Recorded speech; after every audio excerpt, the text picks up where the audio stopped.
Hello, and welcome to Socially Holistic Podcast.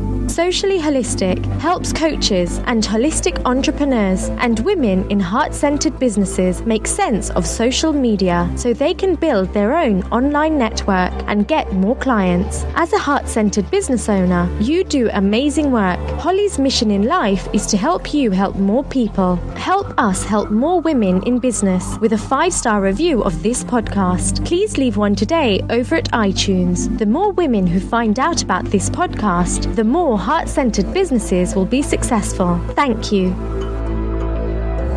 Hello and welcome to this edition of the Socially Holistic Podcast. My name is Holly Wharton and I'm here with a very special guest, Laura Hart. Laura, would you tell us a little bit about your background in your business? Yes. Hello everyone. My name, as you've heard, is Laura Hart and I'm a voice and speaking skills coach.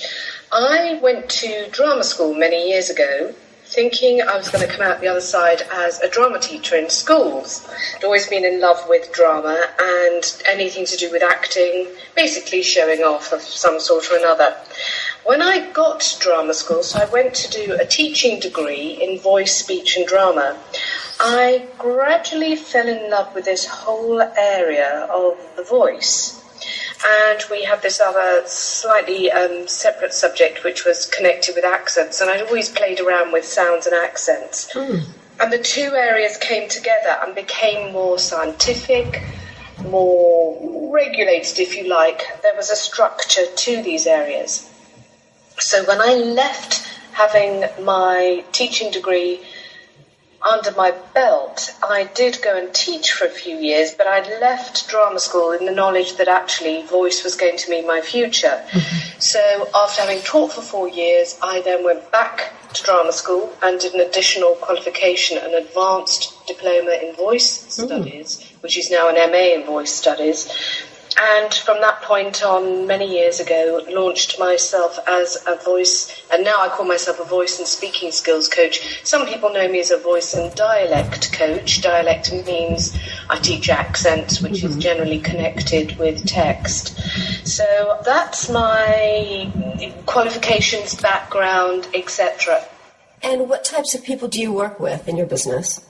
Well, right from the start, I've had a number of different strands. So when I first launched as a freelancer, as a self-employed freelancer, I had a number of strands. So there was always the natural strand of working with actors. So working with actors meant drama schools, working in radio, working in theatre, working on TV. However, what I would do is I would always balance that with work with business people. And so right from the start of being a freelancer, I worked with business people. And that strand particularly has grown and grown and grown.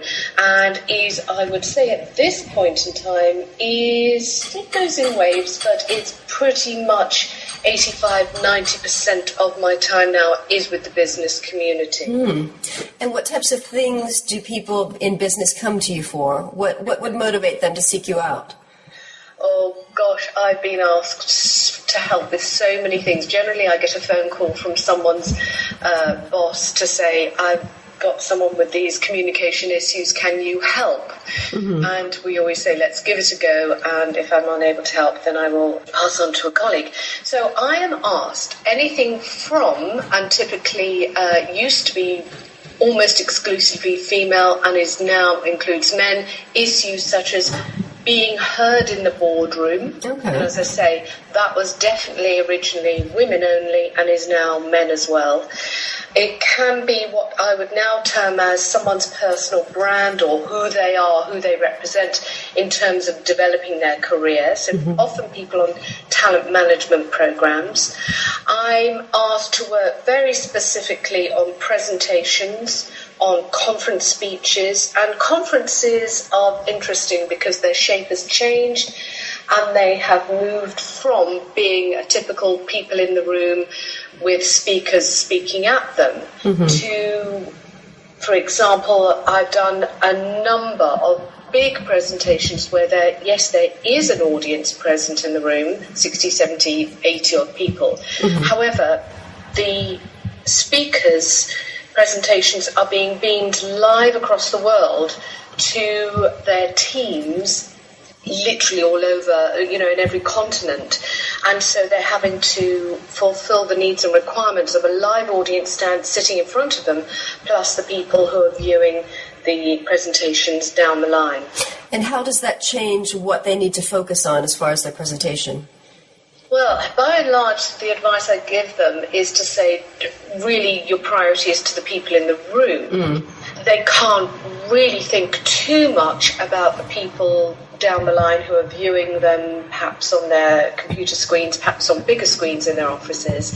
However, that comes down to little details, such as watch your gestures, because pretty much you're in a square on a screen, and if you gesture a lot with upward movements of your hands that come in front of your face, you could actually end up completely obscuring your face and being very distracting. So gestures are important for vocal energy, however, they need to be perhaps just slightly lower and wider so that people are using bigger and bolder gestures to the side of the body.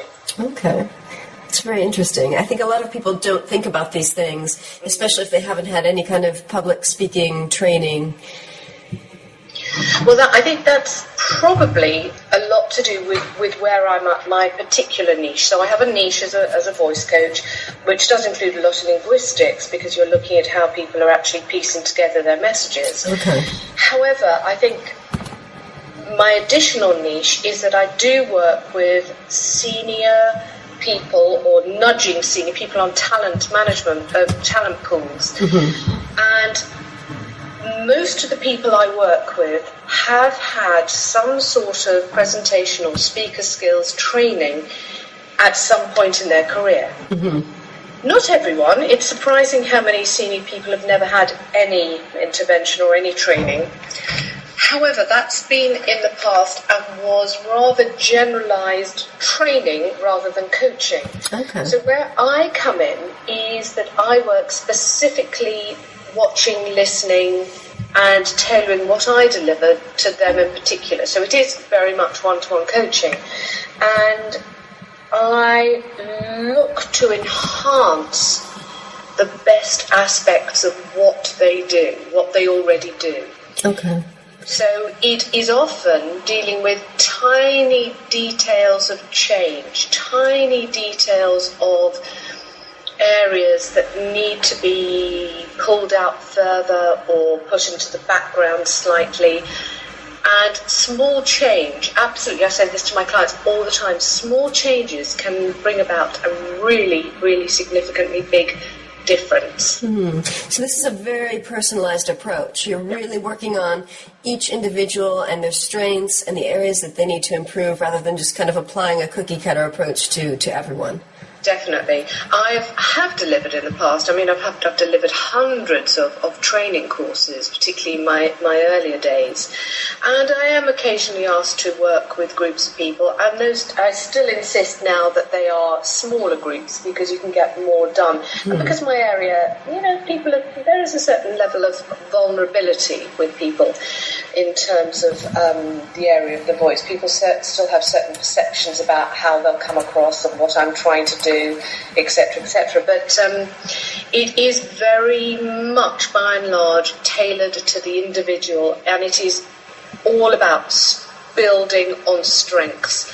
I'm very anti pulling people apart, which was bizarrely, I mean, considering I started off many years ago, I've been working way over 20 years now. It was very interesting. There was a chap whose name came up as a trainer quite a lot in my early days. He was an ex-politician who became a sort of a speech trainer. And he wasn't a voice coach, but he specialised in presentations. And I would hear dreadful stories from people saying, how scarred they felt. Because this chap would literally, it was all about ripping people apart. All about ripping people apart. And, people would turn up to my courses fearful that they were going to get the same experience, but hoping it wouldn't be. Right. And telling me tales of how they left, or their colleagues would leave at the first break because this man's was so devastating to people's confidence. That actually, they just couldn't hack it. And do you know what? Fair enough. I think we're all fragile, and speaking is very much about who you are. Your voice is a very important aspect to your personality, the way we convey our personality, and who needs to be criticised for that. So my approach is all about dealing with the positive aspects and enhancing them. And how can smaller business owners, people who maybe don't work in a corporate environment but have their own business, how can they benefit from working with a voice coach like you? It is all about the needs and requirements they have. So it's very much about understanding who their audience is. So is their audience perhaps an audience in the broadest terms? Is it about they have regular talks, meetings on a one-to-one basis? Are they offering themselves up to deliver talks at networking meetings, at conferences, whatever? It's really understanding the remit they have and then understanding what they need to do to what they know about their audience. So, for example, me talking to a small business audience about corporate stuff, or with really having my mindset in those corporate needs and requirements is no good, is absolutely no good. You have to understand what your core skills are, or core services, core product, and understand what the particular audience in front of you needs. That then drives the kind of language you select to use. So thinking about your needs and requirements of your audience. Also, I think with small businesses, and I think this is similar in both areas, people know so much about their own product or service. They know it inside out, upside down. They know every nook and cranny. People do seem sometimes to forget that actually people coming at it with little or no knowledge at all, particularly about your spin on something. And so being mindful that you are starting from scratch. I find that people making assumptions about someone's level of knowledge is one of the biggest errors. So that's to do with language, that's to do with, in terms of speaking itself, in terms of the voice, a lot of people obviously do feel nerves, and when it's cranked up to some kind of a meeting or presentation where people know they're going to feel anxious, in very simplistic terms, what can happen with nerves is the breathing rate is disturbed. The vocal cord, there is a lot of tension in the whole of the vocal tract, and the output isn't guaranteed, can be that actually the vocal cords don't function as freely and as easily as they normally would, and so the sound can come across as slightly what people call monotonous. Okay. My next question is, what are your top tips for speaking as far as the actual voice part is concerned? I remember one time at a business networking meeting, I think it was the first time I met you, you gave some tips, and one of them was not to consume dairy products. I think it was 24 hours or 48 hours before a speaking engagement, and that is the one thing that really stuck in my mind. And every time I have had a big talk or a presentation or something, I've always remembered not to consume dairy beforehand. So do you have any other really, really juicy tips for the voice that people might not know about? That's interesting. What fascinates me always is what stays with people. Yes. The dairy one. Well, I'll explain the reason for the dairy one is that actually a lot of dairy products can make people's voices sound cloudy, and so you get a lot of people doing lots of throat clearing, which of course is a mild distraction.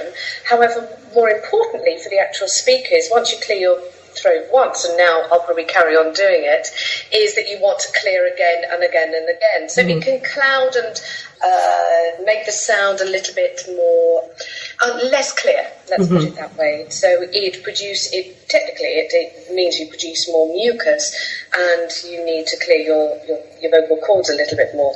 So dairy is a tricky one. Some people are completely unaffected. However, if dairy doesn't do it, for some people coffee does it. For other people, alcohol can be an aggravant. Well, I would never say that anyone should drink alcohol before doing a talk anyway. Although, times have changed. It used to be that people used to drink at lunchtime a lot more. However, if you've been drinking, you've been out and socialising and drinking the night before, that may make your voice again cloudy. It will certainly make you slightly more dehydrated than usual, which leads me on to, very nicely, to water. And the voice is very largely dependent on the vocal cords being well hydrated and the whole of the vocal tract being well hydrated. And water is, the vocal cords are not hydrated directly, because if water touches the vocal cords, it's obviously then coming through into the lungs, and of course we drown. So that is clearly not desirable. Especially not when speaking on stage. Not great. So what we need to do is we need to have water, plentiful supply of water in our system, of course, for our brains, for our bodies, etc., and also for our vocal cords. So the water you drink today will benefit your vocal cords tomorrow. So water intake is absolutely crucial. So it's something you really have to plan in advance. Sorry, Holly? Sorry, that's something you really have to plan in advance. If you know you've got a presentation or a talk coming up, that you really need to start thinking a couple of days before about really increasing your water intake. Definitely. I mean, I would say that I truly believe from my experience that most people don't drink enough water. So actually we should be looking to increase our water intake anyway. However, yes, if you have a specific talk or presentation or a meeting that you're going to need your voice and you're going to be talking a lot, or you're going to a social event where there's going to be basic noise going on, or you're going to take a stall or a stand perhaps at an exhibition, and you know that you've got a day or a couple of days of talking coming up, that can be incredibly demanding because you are talking over ambient noise, and it's very, very demanding on the voice, which leads me to another tip, which is vocal rest.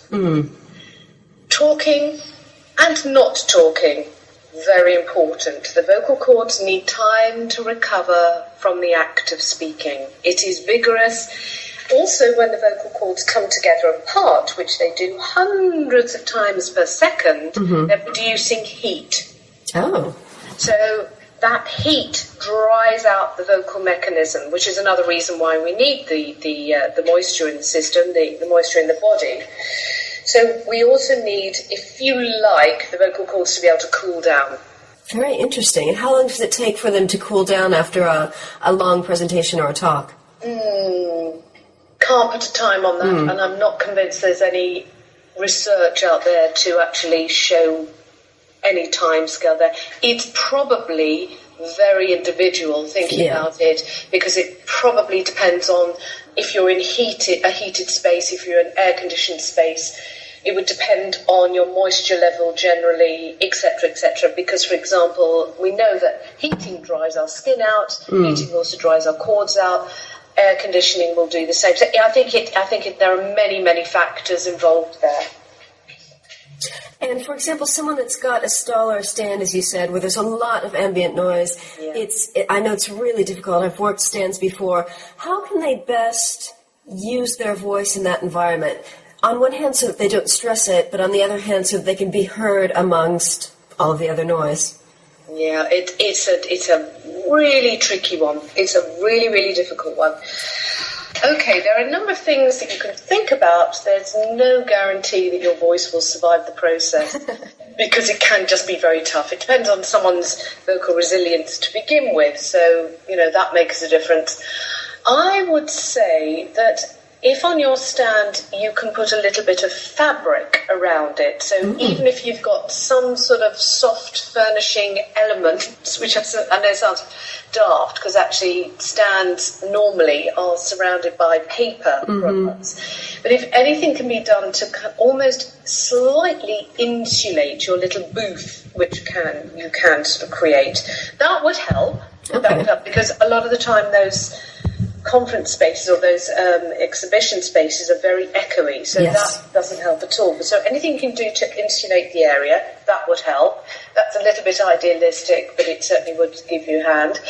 I would see if on your stand you've got a little corner there, maybe the sort of furthest point, the furthest corner, that actually is better for speaking. So almost take people away from the front, from the throng, if possible, and take them to a corner where you can actually be heard better. Mm-hmm. Now, the most crucial thing, again, obviously, is when you don't have to talk, be quiet. Mm. So you give your voice a rest. However, what you can do vocally, what's going to be important, is not about making a lot of noise. It's far rather, it's important to actually be very clear with your lip shape. Okay. So your clarity needs to be very good, because we lip read a huge amount of what we hear. Very interesting. I never would have thought that. Yeah, well, it is important. So if people can't totally hear, they'll look at the mouth and try and work out the lip shapes to actually put together in their heads and think, and they'll think, what did I see, what did I hear? So they kind of work it out between the two aspects. So make sure that you make your mouth, you're really vigorous with your mouth shape so that people can see what you're saying as well as hear it. Hopefully hear it. Yes. That's very, very interesting. I think a lot of these things are common sense, but I never would have thought of them on my own. And I have to say, that probably is, I've been busted now, Holly. No, that's fine. That's... But actually, my area is about common sense. However, it's about the sort of common sense that people have forgotten about. Well, not only that, I mean, this is an area that you specialize in, so your entire life revolves around the voice and how to use the voice and presentation skills and things like that. So these are things that you're constantly working with on a daily basis. Yeah, and it's extraordinary because the same themes come up time and time again. It's fascinating, absolutely fascinating. With different sectors, with different worlds, all sizes of business, many, many similar issues come up time and time again. And what are those top issues for you, clients? In voice terms or overall? In voice terms. In voice terms, it is a whole area where volume sometimes comes up. It used to come up more, but I think people are more used to being mic'd now, having a microphone. If they're speaking to bigger groups, there is a general expectation that there will be amplification, which is great, because it saves people from feeling they have to shout, which is ghastly for everyone. So volume can still come up. I would say nerves still is the big issue for a lot of people. Senior people are less likely to own up to it. Oh. But there are plenty of giveaways in terms of how they stand, in terms of their breathing pattern, which they think isn't showing anything, but their chest is going up and down, their breathing rate is sped up. Their gestures, you see people gripping a piece of paper or the side of a lectern. So there can be all sorts of giveaways, which they think, oh yeah, no one can see that. And there are lots of tells, like a poker player. I've forgotten where we got to how we got to with that. What was the question? The question was what are the typical voice issues that you see coming up with clients? Yeah, so nerves, volume. Nerves and volume are pretty much the ones, and being heard, getting themselves heard, whether it's not necessarily to do with volume, but actually getting their voice and their ideas and thoughts across. And that can sometimes be a boundary, male-female boundary, although that has changed over the years, definitely. So it used to be the preserve of women not being heard, but now I do have younger men coming in and seeing me who are not always being heard. As clearly as they may have fabulous ideas, but someone who shouts louder comes up with the same idea 10 minutes later and everyone listens. Yes. So that's gutting. Yeah, I would say they're probably the biggest themes. And how has your business changed from the beginning times? The strands, obviously, as I mentioned earlier, the strands have shifted. So I do far, far less drama work. Although having said that, about a month or so ago, I did work on a talking book with an actress, and those are very labour intensive. So I had a whole phase of working with various actresses and actors, helping them with their talking books, where you can have multiple characters that you have to try and find a voice for. So the actor stuff has retreated. I had a phase when I worked on children's television, helping puppeteers and actors to find character voices.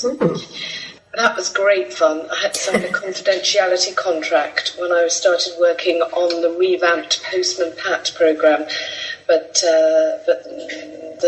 it's long been out there, so it's no longer valid. I think it's, in terms of the business world, I think their needs and demands have become far more frantic and last minute. And so my diary, I know, for example, in the autumn, I know what's coming up, because I know that my clients, particularly long-term clients, have, said this, that and the other's coming up, but the dates aren't in there, the actual concrete stuff. So it's actually the biggest demand for me, the biggest stress, I would say, for me, is actually getting the dates fixed in the diary. I know and trust that those bits of work are coming in, but it's very hard when you're dealing with multiple clients to try and make sure that they're all happy. So I would say that's probably the last minute nature of it all has probably been the biggest change over the years. That's interesting. And for how long of a time period do you generally work with clients? Is it each time they have a presentation, or is it a couple of sessions while they gain confidence using their voice? Or is there a typical client that you have? Probably not. If only, Holly, if only.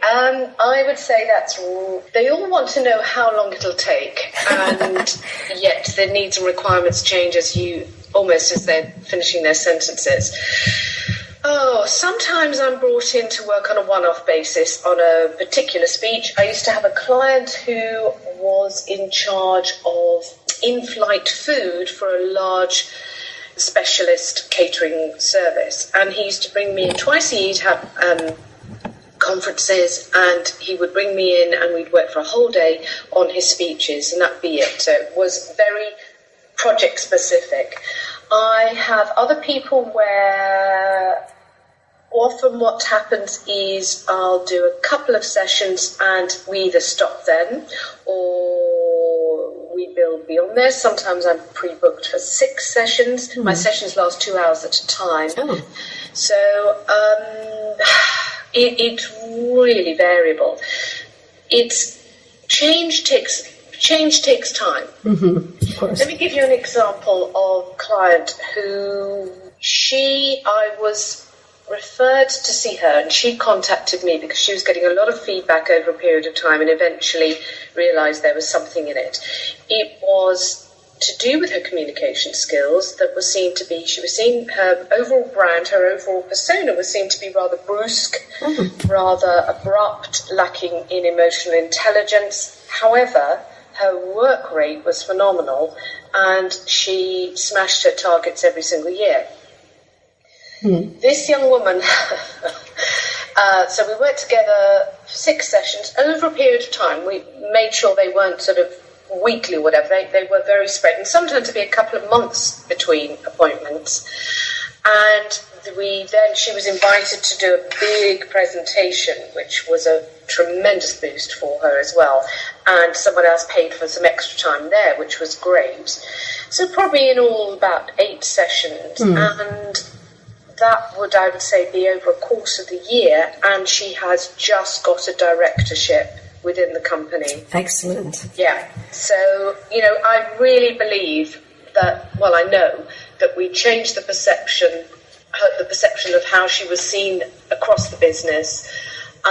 We changed her approach, her thinking to connect to people, because she would say things initially like, why would I say hello to people around me? It takes up time, and I need to just get on with my work. It's a waste of my time. So that's the starting point for the lack of emotional intelligence. To now people seeking her out, actually wanting her expertise, wanting input, etc., etc. That's excellent news. Yeah. And we also had the added dimension of her being of Indian extraction, however brought up largely in France. Oh. So she is a French speaker based in the UK with Indian extraction. So she has two, if you like, primary languages, and English is her third language. So she's doing pretty well. Excellent news. Yeah. It's amazing how working with a coach can just completely change your perception in the workplace. Yeah. Yeah. Yeah, and it's fascinating to track, because I know with her, for example, and this happens with other people, there are a couple, you sort of work with them for a couple of sessions and they almost hit the buffers. They go, oh my God, nothing's changing, nothing's shifting. You know, I'm speaking up more at meetings, or I'm speaking less at meetings, or I'm really thinking about adding a filter to what I say. I'm really softening my whole vocal quality up, and yet nothing's happening. And then suddenly things change and people start seeking that person's expertise. They start, you know, it's very interesting. It does go through the hitting the buffers phase and then feeling a little bit despondent and then coming out and flying the other side. Yes. Lovely. Sometimes it does take time for that shift to happen. It does, and it's the same with interviews, that sometimes people, you know, go through various interviews. So I do get involved in interviews, and sadly I've been involved in quite a few this year, sadly because, you know, it's been tough for the individuals where an organisation is going through change. But yeah, it's very gratifying. It's lovely when I am the next in line to be told after the person's partner. And even with the young woman who I was saying about the directorship, very sweetly, because her mother lives actually a French-owned, French-controlled country, but I was the first person she called, and that was very gratifying. That was lovely. That was really lovely, because you do build a relationship of trust, and people tell you stuff. Of course. So, you know what it's like as a coach. Yes. They tell you the most extraordinary things. And what do you love most about your business? But I'm always learning. I love learning. So I think there's always something to learn from the job that you're invited in to do. There's always something to learn about people. I always set myself a little personal challenge of how quickly can I get them to trust me and to make a connection, for us to make a connection. So that's my little internal in my head, how quickly can I get there, which I love. Yeah, I think it's just all aspects. I like flexing my muscles with pure voice stuff. I love the linguistics. I just like all aspects of it. I'm just very, very lucky. After all this time, I really still love what I do, and sadly not everyone feels the same. That's, I've just been extremely fortunate that at the age of 14, my drama teacher at the time pointed me in the direction she did. And how can people work with you? Do you just work one-to-one in person, or can people also work with you via Skype? They can work via Skype, and I largely work via Skype with people I know or have at least met once, and they are generally not in the UK. So I have done work with non-UK based clients. It is best that I've at least met them once, because I can see how they are physically. Even though Skype is wonderful, there's an element that's the 3D element. Taking away the 3D element is slightly tricky. Yes. I generally work one-to-one. If I'm invited into organisations, then I will run small training workshops or whatever. It's really, people need to just contact me and ask me, Laura, what if, how about, whatever, and we generally work things out in one way, shape or form. And where can people find you online? I'll add this in the show notes, but I just wanted to have you mention that as well. Yep, sure. I have a website, which is www.laurahart.co.uk. My website's currently woefully out of date, but the information still stands, and the website will be dealt with this year sometime. It's funny how our businesses change over the years, and we really need to keep that website updated to really reflect what's going on with the business. Yeah, it's interesting because I would say practically well, all my work has been gained through referral, through word of mouth. So when my website went live, it was very much a brochure type feel. It needs to be something quite different, although it's fascinating how many of even the corporate clients say to me, oh, I looked at your website, and they're looking to it for reassurance more than anything else. Reassurance that I kind of have a vague presence there, and that I know roughly I know what I'm talking about, that I'm saying the sort of things that connect with them. So it's very interesting how they use it. Mm-hmm. I haven't, because my work is largely word of mouth, because it's a trust issue, because they want someone with a proven track record, because when you're working with senior people, often they want someone proven. They're more risk averse because they're they have so little time. Yeah, people really can't afford to take the time or the financial investment in working with someone who's not the right person for them. So it makes sense. And once I'm in an some of my clients I've worked with for over 10 years with the organisation, others 7, 8 years. Once I'm in an organisation, I work hard to keep building alliances and relationships, which is where, we are networkers, in whatever field we're in. We have to network. And I'm hugely grateful that actually my clients become my marketing department for me. Mm. They put the word around. So for that I am most grateful. And those are the most effective ways of getting clients, because when people are happy with the work that you do and they recommend you, that's so valuable. They bought into me. Yeah. I even attended a meeting. I had a meeting with a chap. Someone passed on my name and talked about project I've been doing with them, and this chap said, I think we need that. And the meeting was 10-15 minutes. Part of that he told me about his family. The selling part was done. Mm-hmm. That was very interesting to experience. Mm-hmm. Very, very interesting, because we can never underestimate the power and the strength of referral. Yeah. And if we don't nurture our people and just give them added value, give them a little bit of extra time, give them a bit of space to just say, I'm passing by your way, can I drop by, have a cup of coffee or whatever. It is absolutely essential.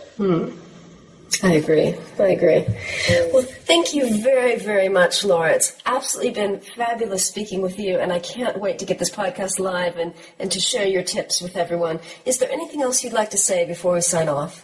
Only that actually don't ignore this whole area. A lot of people feel they can grit their teeth and just get on with things themselves, but actually just getting a little bit of input, even just in one session, particularly small business owners, because obviously money is tight, but even one session can give you so many things to think about and just take the weight off your shoulders in terms of reassurance when you're thinking about your speaking skills. So, if you are thinking about possibly getting a little bit of help, a little bit of a hand, go for it. I would absolutely say give it a go, because voice coaches are generally people oriented, and they want to give someone a hand, they want to give them help. So, if in doubt, give it a go. Good advice. I think a lot of people have never thought of working with a voice coach, even though they do obviously use their voice on a daily basis for professional reasons. Yeah, sometimes I say to people, if you consider how much of the time you spend during your working day using your voice, it's really, for some people, depends what they do, but for some people it's an enormous amount of their day, absolutely colossal amount. And yet things like the voice being hoarse, or the voice, having voice loss, just kind of, people don't really take it terribly seriously, because they think that's the way it is, or, oh yes, I've, used my voice a lot, whatever day, but if you whack yourself, you will see the bruise. Any kind of injury, you can generally see it externally on the body. With the voice, because it's hidden away in our throats, we don't see if it's poorly. We can just hear it. So just listening to those signals is really important too. And I think it's something that we take for granted, that it's just always going to function properly, because it's such a basic part of our lives. Oh, I have to tell you, it's devastating to be around people. So obviously, as I mentioned earlier, I work with actors, and I've worked on classical acting courses and on musical theatre courses, but only working on the speaking voice rather than the singing voice. And I do remember a young performer who left drama school, and his voice, I have to say, was pretty resilient, but he worked in a show in town. So his voice, absolutely his job, without a doubt.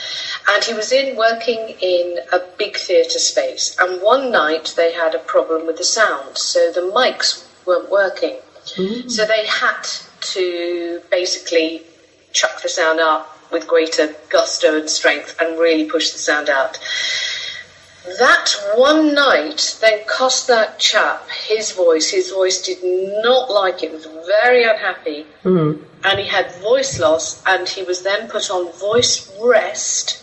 And voice rest means not a sound, not a whisper, not a sound, for 3 months. Oh, no. That's devastating. That's absolutely devastating from one night's work. Yeah. Now, that's a very extreme example, but the voice is fragile and people just think it will carry on. So as a result of this podcast, as a result of this interview, if at some point you hear someone with a huskiness that doesn't improve, the voice doesn't go back to normal, if you or someone has that kind of profile and that's what's going on with their voice, just do me a favour, just pop to the doctor and just say to them, my voice is hoarse and never gets clear, or encourage someone to go, because you could be doing them a very big favour. They could end up with some serious long-term problems. But so huskiness is a signal that all is not well. Thank you for that tip. I think that story is very, very profound, and I think that really illustrates, obviously this is an extreme example, but it truly illustrates the fragileness of our voice. Yeah, it is fragile, and we use it so much of the day. We need to be kind to your voice. All right, Laura, thank you so much for joining us, and again, I can't wait to get this live, because this is just a really unique area that I think a lot of people don't focus on, so thank you again. It'd be my pleasure. Thanks so much for listening to the Socially Holistic Podcast with your host, Holly Wharton. Please help us help more women in business by giving us a 5-star review of this podcast. The more women who find out about this podcast, the more successful businesses there will be. So please leave a 5-star review today over at iTunes. Thank you.